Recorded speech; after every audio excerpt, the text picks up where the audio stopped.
કેમ આટલા કડક બોલો છો? મને તો ચમકુ લાગે છે. તમને તો ખબર જ છે ને કે તમારા વગર જરી પણ રહેવાતું નથી. અને આજે ઓલી રાત્રિ થવા આવી તો તમને તો ખબર જ છે કે મારા ઉપર હું વીતતી છે. મને નહીં ખબર. એ તો ચાલતું આવે ને ચાલે. હું તો દવા સાટવા ગઈ હતી, મકાઈમાં જીવડા પડી ગયા છે. હા તો કહીને નથી જવાતું. આ બધાને શું કરવાના? આ દાસી તો આપતી જ નથી એમાં તો. એનો પગાર કેન્સલ આ વર્ષનો. કેન્સલ. આ તો ઉત્તરાયણનું બધું કેમ હાલે છે? શું કે પછી ચાલો ચાલો. 26 આવ્યું છે એટલે ડબલ થવું જોઈએ હવે. ના ડબલ નહીં થયું. તમારે જાતે જ જવું પડે. આ બધાને શું કરવાના? આ બધા આટલા બધા છે. દેખો પેલા તો અત્યારના મકાઈ તો બહુ સરસ. ગાભા ભી આવી ગયા છે.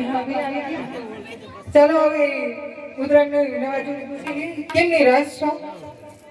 અરે તમને તો ખબર જ છે કે તમારા વગર જરી રહેવાતું નથી. અને પાછા પૂછો છો નહીં રહેવાતું તો એ તો હું એ જાણું છું, પણ મારી વાત સાંભળો.